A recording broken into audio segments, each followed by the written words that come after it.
My name is Rigle, and I was an E6, which enlisted man, which would third-class petty officer. Went into the Navy in September of 1953, Great Lakes, and did the boot camp there, and early in the year of 54, I went to a school in Norfolk, Virginia.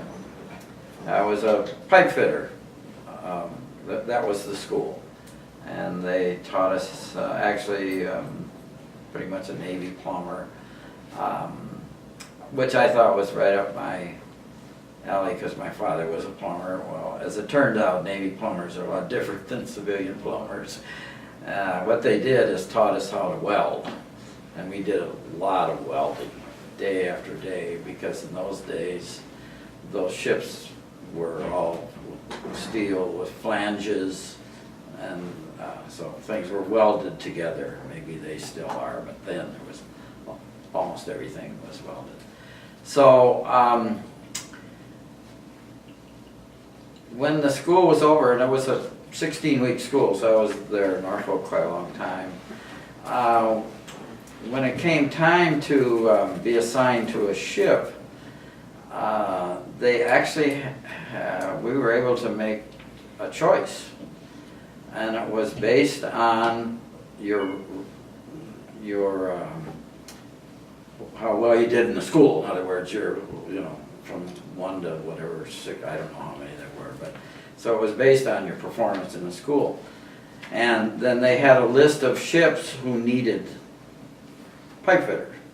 At that time I was just an apprentice. And so my name came up. It was fairly, I wasn't at the top of the list, but I was in pretty good shape. And there were the 2 battleships, the New Jersey and the Missouri, were available. They needed an apprentice pipe fitter.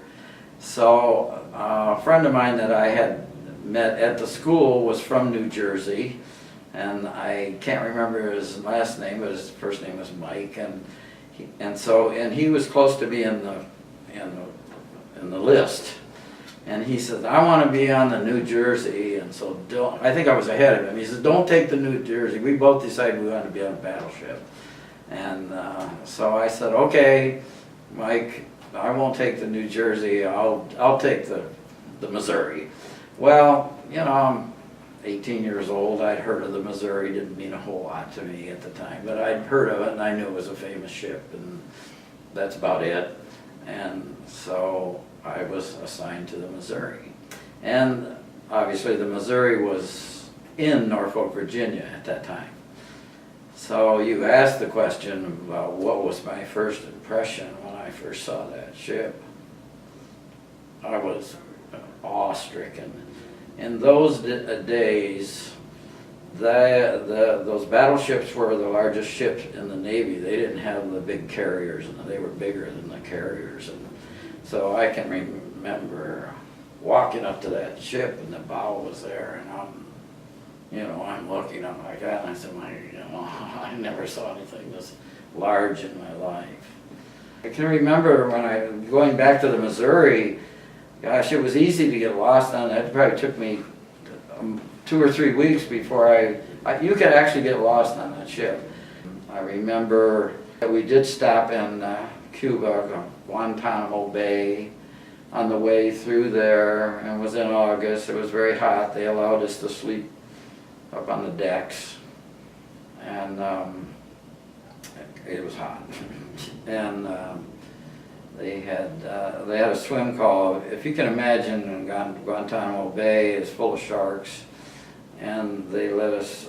A swim call is when they'll let you swim. They dive off the fantail of the ship, and they put a couple of boats out there of these guys with rifles in them. Well, I didn't care. I did not go off of that ship. Even I wouldn't have cared if they had 100 guys out there with rifles. I wasn't about to dive off the back of that ship with that sharks because they were around there. So there I was on the Missouri, and I can't recall exactly how long it was, but it wasn't long before we actually went up the Potomac River to Annapolis. And it was in June of 1954, and we picked up, I don't know how many either, but several midshipmen at Annapolis.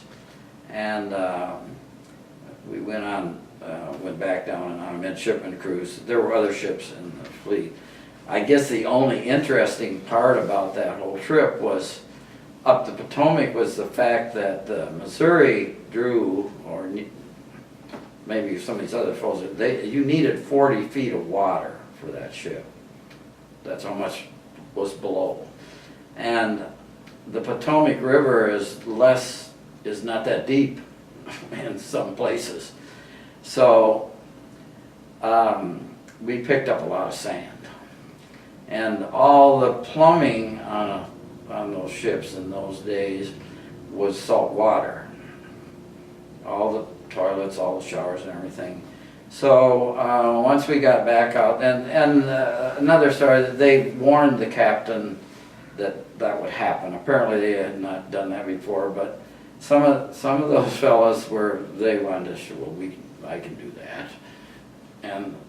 And we did, and we didn't run aground, but we spent over a week when we finally got back in the Atlantic Ocean, us being the plumbers, cleaning out valves and the toilets and the thing. It was full of sand, you couldn't get any water out, so we had to take all this stuff apart, get all the sand out, because they scooped that water, and they were scooping it right off the bottom.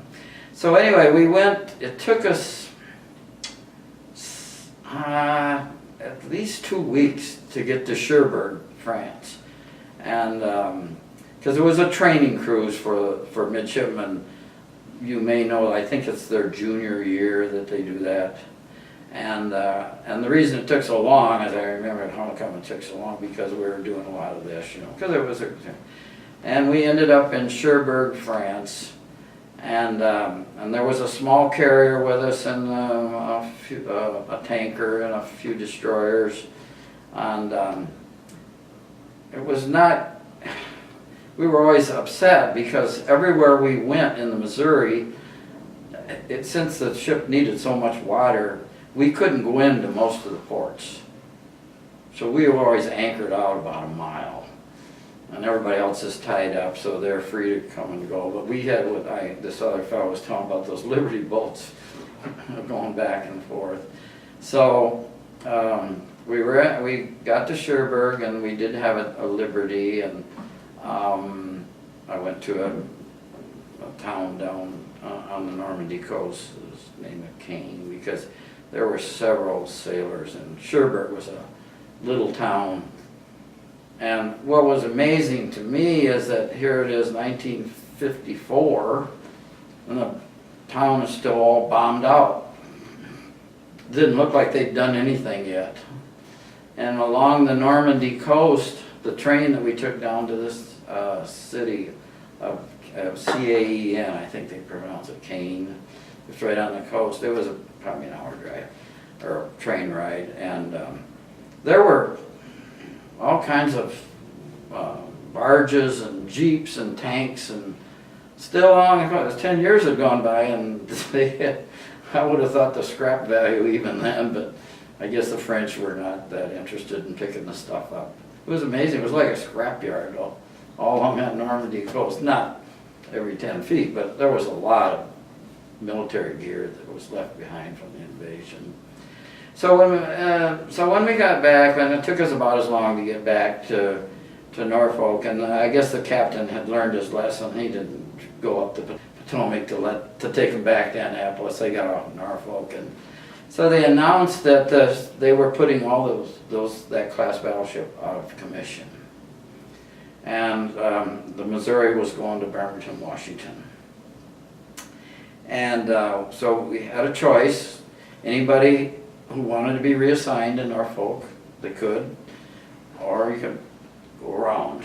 And of course, I had no reason to stay in Norfolk, Virginia, and I'd never been any further west than Chicago. And so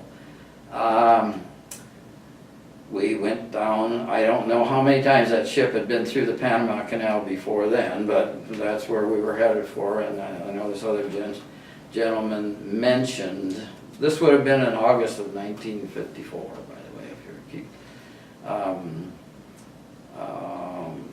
That canal, the blocks were only 110 feet wide. I hear that they've widened them since. And that ship was almost 109 feet wide at the midship. And and they were trying to be careful because they knew that we were going to be stopping in San Diego and Long Beach and San Francisco for a, to show off the ship, and so they wanted it looking good, and it was impossible to not have the thing hit the sides, and the locks were all concrete, So what we did, and he mentioned it, they had the lines that they tied a ship of that size up, they called them hawsers. They were that big around.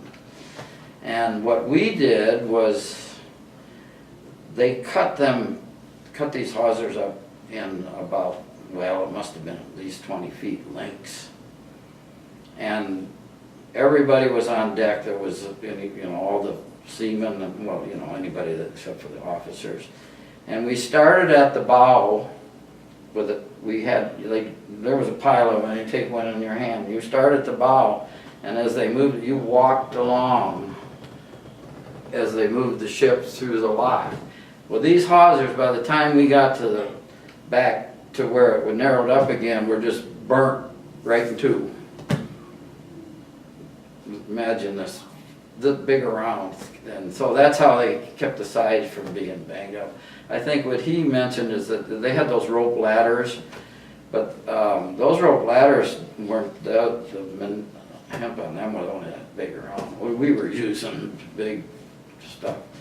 So we got through, and then the next place we ended up was in Long Beach, and they had a big ceremony, and then I think it was just San Francisco, and had one there. And it was about September when we got to Bremerton, and I stayed on until just before Christmas. When they started decommissioning, they reassigned different personnel as they were not needed anymore. And since I was in what they call our division, repair, and down there, and I wasn't one of the last ones off. I understand there were fellows that were after that in the C-55, and so that was pretty much my experience. I didn't think I had any really unusual experience